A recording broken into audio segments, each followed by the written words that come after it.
This is the Dover Download Podcast. My name is Christopher Parker, and for the past 25 years, I've had the pleasure of working with, learning from, and talking to a variety of volunteer, staff, and community members. This podcast explores conversations, activities, and a variety of policies and programs which exist here in Dover to improve the community in one way or another.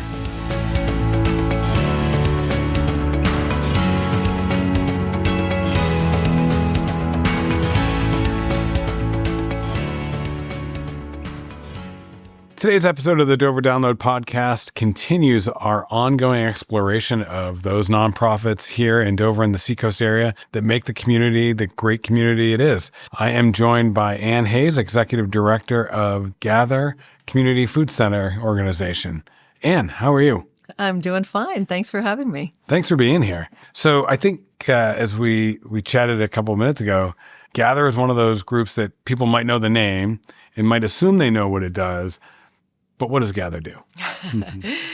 Well, Gather's been around for 210 years. So we were started in 1816 by a group of women from Strawbery Banke in Portsmouth who wanted to support the families of fishermen when they were out at sea. And the organization has morphed over the years. The name has changed, most recently from Seacoast Family Food Pantry to Gather in 2016. And since that time, right around that time, we really started expanding our services. We started adding mobile markets. We started adding our Meals for Kids programs.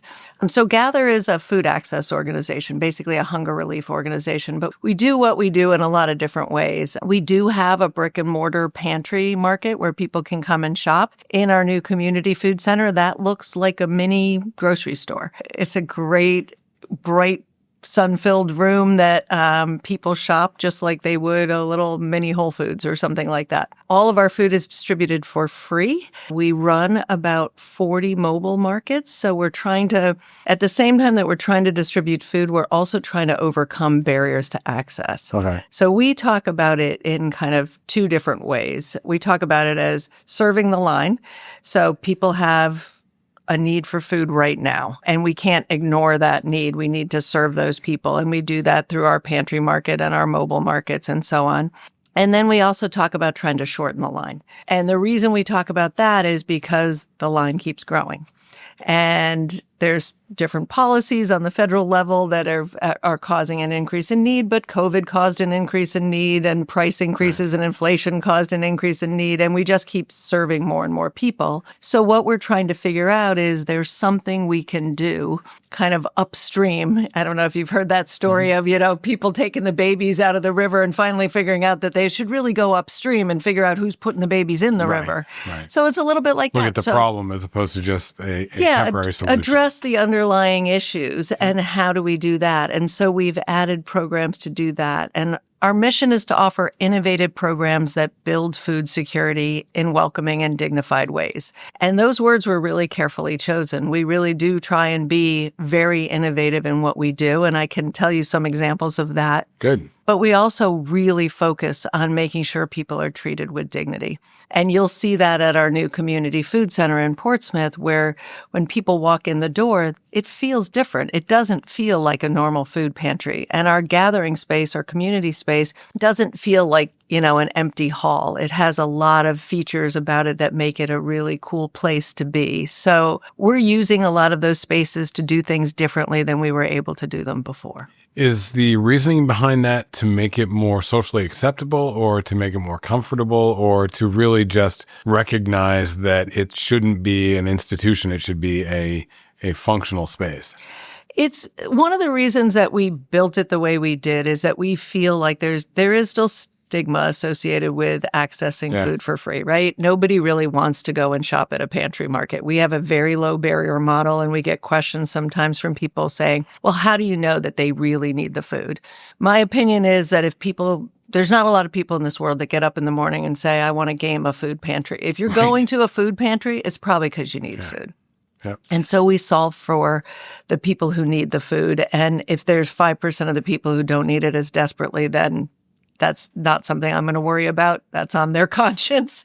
But I really want to solve for the people who do need the food and make it as easy as possible to access it. So as we're, quote, serving that line, which is not technically a line outside our door anymore because we have a really nice indoor waiting space now, but it is this idea of how can we give them a break on their groceries, basically, so that they can free up money to pay other things. So it could be their rent. It could be that their car broke down and they don't have the money to fix it. It could be a health issue. Some people are chronically food insecure and they live on fixed incomes and they're going to need us for the long term. But there are people who are not chronically food insecure. And it's, they say you're one paycheck away from needing our services. So when people do need our services, we really try to be there to serve that need. And because people often come to us first, because it is easy to access our services, then we try to think about what other services can we bring into our space. Not replicating, definitely not replicating services, but who can we bring in? Right. How can we bridge? How can we bridge that? How can, if they need housing assistance or help staying in their home, that's one of the big ones. We want to make sure people don't get evicted from their home because that's a whole nother, bag of snakes out of bag of spiders. Is that what people say? But we do want to make sure. So we have CAP of Stratford County come once a week to sit, and they sit in our gathering space or in our private meeting space, and they meet with people who need help. So that's one example. And we have the food bank come in and they sit down and help people apply for SNAP benefits. We have Work Ready New Hampshire come in and help provide employment assistance, those kind of things. We have a lot of space now to welcome in people and to make sure our members are getting the services they need. So if I come to gather, which you're located on Heritage? 124 Heritage Ave. Just to help me sort of locate myself, where is Heritage? Heritage is off of Lafayette Road, which is Route 1. Yep. And if you were heading from north to south, you'd go past the Walmart on Lafayette and kind of take your next right by the beach plum. Right. Okay, so I've come to gather. Yes. What's my experience like? Is it truly a grocery store, or is it more of a? Well, you said it's completely a choice model. Yeah, okay. So the way it's set up is if you come for the first time, we ask you to register because we need to track things like how many children under 18 or seniors we serve because it helps us get more food donated. So we ask people to register, name, address, people in the household and their ages, things like that. We ask if they need help applying for any services that they might not have thought of. So that will help us support people. We ask income, but we don't require income verification. The only thing we require is that people live or work in New Hampshire or Maine. Oh, okay. One of the reasons for that is there are a lot of services in Massachusetts, and we can refer them to Project Bread there, and they can help them find it. Okay. However, like at our Seabrook market, we do see people from Massachusetts, but let's say they're working at the Burger King in Seabrook. They're not necessarily making enough money to make ends meet, and they can't get back to Massachusetts in time to shop in a pantry there. So that's fine. So live or work in New Hampshire or Maine, and that's it. And then we get a sense of your family size. We give you a shopping cart, and you go through our little aisle, and we do have limits on some things, on dry goods like peanut butter and jelly and pasta and sauce and soups and things. We'll have a limit depending on your family size. The thing we don't have a limit on is our produce. So we are really pushing fresh, healthy food. Good. And we want to make sure people can get as much of that as they need to. We offer milk and eggs and proteins and breads, and we even offer pet food and toilet paper and, some personal care, diapers and wipes. If people need them, they can ask for them. Gluten-free, dairy-free. I mean, we all know people who have food sensitivities and need some help with that. We can do that. I'm thinking back for a second on something you said at the beginning about starting out in the Strawbery Banke area to help the families of fishermen while they were out at sea. And I'm thinking, in some ways, nothing has changed over 200 years, meaning there's food insecurity. Yes, there is. And in other ways, there's this amazing change because you didn't have gluten sensitivity. I'm not saying it didn't exist, but that was probably not something that original group was worried about. They were saying, and probably part of it is because there was a lot less processed food. Yeah. So they were saying, here's some produce, here's some proteins, but it's a pretty different world. It is in a that different regard. world. The other thing that we do is, most of the food that we distribute is donated food. We buy in about maybe 25% of the food. Okay. We buy in milk, eggs, and a lot of produce to make sure we have good, fresh food. Yep. What we do get donated, oftentimes we'll have food that's donated or food that is not packaged for distribution like that, and that goes into our production kitchen. We have a brand new production kitchen in our community food center set up for big batch production. So we are currently making about 3,000 prepared meals a week. Wow. And most of those are distributed through our pantry. And anyone can come in any day of the week without registering and get a couple of meals. So, and they're balanced, nutritious meals. We make sure we're adding in, veggies into those and that they're really healthy meals. And so they're not frozen. So they're much more helpful for our unhoused population or for seniors. A lot of seniors come in and get the meals. We've had seniors tell us that it's really keeping them alive, basically, because they don't have the ability to cook their own food. They wouldn't do the same level of nutrition. So that's been great. So that we're now starting to send them out to our mobile markets. So we run about 40 to 45 mobile markets every month, which is more than you probably see most organizations doing. And that is, we do it from as far south as Seabrook and Hampton all the way up to Rochester, Somersworth, Farmington. We go to Raymond. So we have a range of communities on the Seacoast, and we have 3 of those markets right here in Dover. So we go to Wentworth Douglas Hospital. Great. We go to Waldron Towers, which is low-income senior housing, and we go to Whittier Falls, which is a more family-oriented low-income housing. And is that when you say mobile market, I'm envisioning an RV-sized vehicle that has a limited but varied selection of dry goods, produce, et cetera. Is that You'd be close to right for Waldron Towers and for Wentworth Douglas Hospital. We use our fresh food bus, affectionately called Gus the Bus. Nice. And Gus is driven by a Jill who has 25 years experience as a school bus driver and 7 kids of her own, so she's very good wrangling. Yeah. And she's just phenomenal. But Gus is outfitted with 7 fridges and 3 freezers. And you step on the front, there's shelving there too, so you'll have your potatoes and onions and things like that, and dry goods like canned things. Sure. You shop and there's fruit and vegetables, there's proteins, there's milk and eggs. And then in the back, there's more like breads and specialty items. Sometimes we get a bunch of, cupcakes or things like that we'll also put on there, but we try to go for mostly fresh, healthy food. So they just step on the bus, shop the bus, step off the back. It's an old city bus that we had refurbished by C&J, and they made it so that it will charge the batteries as it drives, and then the batteries run the fridges and freezers while it's stopped. That's great. Yeah. So the food that you are preparing, those 3,000 meals. Yes. Is it family size or is it individual size? It's closer to individual size. And those do go out to some of our bus markets, especially our senior ones. Yep. We're trying to increase production on that. So that's about 150,000 meals a year. Wow. We want to get up to 250,000 meals a year. So we're working on that right now. And then we'll be able to put them out to more of our mobile markets. But our other mobile markets are set up like farmers markets. Okay. So tents, tables, bins of produce, and other things, depending on the size of the market that's necessary. Let me tell you a little bit about the other side of the programming, the shorten the line programming. Right. So we're focused with that. That's some of the wraparound supports that I mentioned before that we are bringing into the space. But it's also education. So we are doing Cooking Matters, which is a nationally recognized program, food and nutrition program to teach people how to eat healthy on a budget, basically.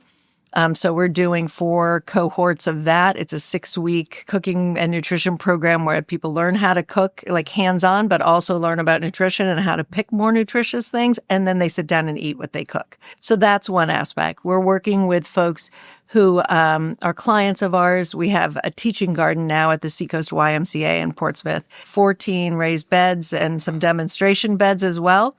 And members can sign up to have a bed for the season, and they can decide what they want to grow. They can get help from the garden clubs. people in the garden clubs to learn how to grow their own food, and they get to keep everything that they grow. That's great. Which is cool. But I would say the biggest thing that we're doing to help shorten the line, because it's really about getting people to a more financially stable place, we are running a culinary workforce training program we call Fresh Start. It's free. It's an 8-week knife skills and life skills program, which is on site. So we have a chef instructor, Tim Barr, who used to be the chef at Ornell's Barbecue. Oh, yeah. Yeah. And Tim is teaching the knife skills part, teaching our students how to become prep cooks, which there's a lot of demand for on the Seacoast. And then Leah Roth, who's our life skills specialist, is teaching things like how to meet job expectations, how to set goals, how to be an active listener, how to problem solve and deal with conflict, and all those kinds of things that you need to know coming into that. So we just graduated a tiny pilot cohort, and those students, 3 students, and those students are now placed at Mezzanine Catering, Tuckaway Tavern, and Wentworth by the Sea Country Club in their 4-week paid internship. And then hopefully they will continue in those places for a job and we'll help them find another job. Wow. And the next cohort starts on Monday. So we're doing them not quite back to back, but with a couple weeks in between. And the next cohort has 8 students. Great. So the idea is to get people into a sustainable job. And hopefully that would mean that they need us a lot less, if at all.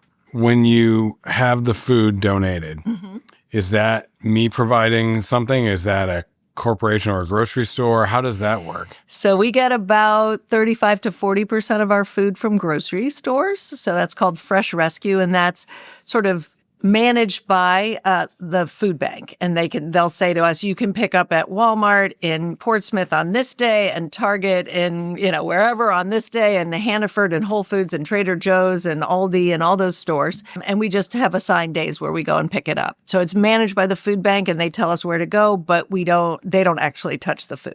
Okay. About 15% of the food comes from the food bank. So we drive out to Manchester to pick up the food from them. And that's generally more dry goods, but oftentimes, non-perishable food, but oftentimes we get perishable food from them as well.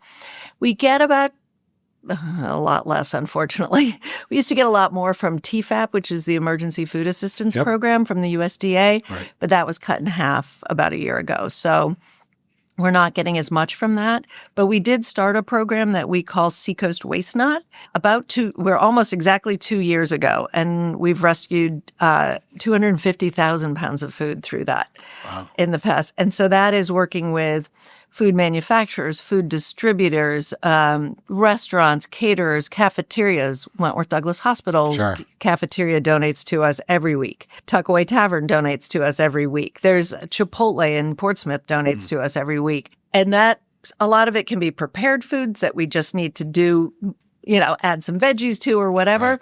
It helps us a lot because it streamlines that process, and we don't have to cook all our rice or do, some of those things. And so we take that food and we turn that food into meals.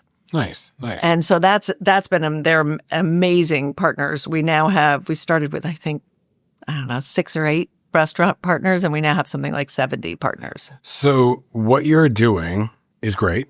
It's laudable.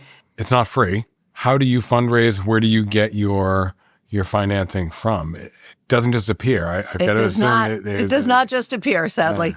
And a lot of people have the misconception that we get a lot of government funding. Yeah, I was going to say you can't. We do not.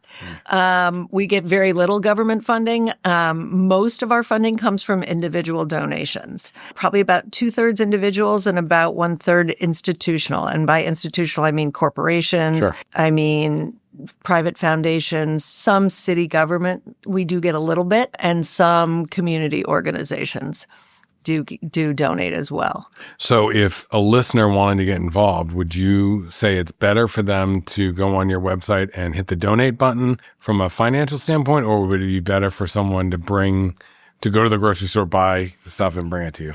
I would say it is much better for you to go on the website and hit the donate button, because we can buy wholesale. Yeah. We can buy wholesale, and we leverage a lot of buying power on that side. So it is. But then there's a role for food drives as well, because people do a lot of food drives for us, and we bring in a lot of food. It's just that food also has to be sorted. Right. I was going to say, what your needs are from a food standpoint. We do, but we do have a big food drive coming up on June 20th. We do something in partnership with the Music Hall in Portsmouth and in partnership with Seacoast outright. We run a giant food drive actually called Fill the Hall. And we used to actually literally fill every seat in the Music Hall with bags of food. Nice. Now we are doing the same food drive, but we don't actually carry every bag into the Music Hall because we realized that was a little bit of a... It's just the photo op. It's a good photo op, but the Music Hall very much supports that. So from 9 to 12 on Saturday, June 20th, we'll be out in front of the Music Hall and people can drive through and drop off food drives for us. And we really appreciate it. It supports our Meals for Kids program. Great. And that program runs all summer long and during school vacations. And it provides the equivalent of 5 breakfasts and 5 lunches and 5 snacks for students when school is not in session. So kids who are eligible for free and reduced price lunch and breakfast. As we wrap up, can you tell me about the organization itself? I assume you're not a one-armed paper hanger, that you've got a team working with you and that there's probably a board of directors or something like that that is supporting as well. How does the actual logistics side of things work? Right. So most of our operations are now at 124 Heritage Ave. Sure. We do run the food repurposing kitchen at UNH, and we run a cafe at Great Bay Community College to help students. There's a lot of food insecure college students, and it's pretty amazing. So I will say we have 37 people on staff. It's not they're not all full time, but we have 37 staff members. But the key thing is we work with 60 volunteers every day to run our programs. So we have somewhere between 350 and 400 active volunteers every month, some of whom come daily, some of whom come just once that month. We have people who go away for the winter. That's fine. We have a great system set up for people to volunteer. They just can reach out to us at volunteer@gathernh.org, and then that they can sign up to volunteer. And you can, like I said, volunteer once in every program, decide what you like. Decide that you just want to, we have people who wait until our Friday email that says where we have holes in our schedule and they say, all right, I'll do that, Yep.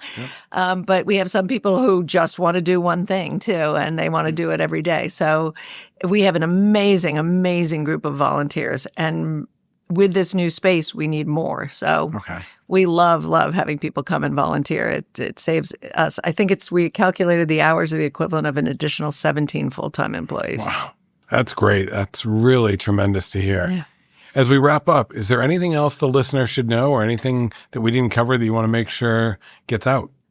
We're so grateful to be in this community, and this is a very generous community. The one thing I would add is I know when we were talking earlier before we started this, we were talking about how many nonprofits there are on the Seacoast. And I just want to add a shout out to Good Work, which is in Portsmouth. They have helped us start an organization called the Seacoast Impact Collaborative.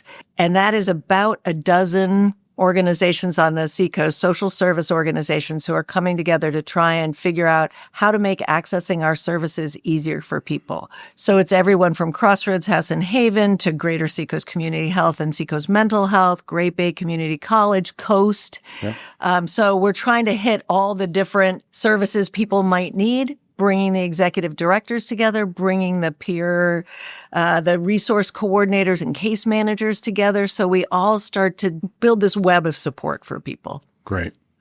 Well, I appreciate all that you do. Thank you. It's really fascinating to hear how something that started out with a singular mission has really exploded that to really become an umbrella to support other things inadvertently.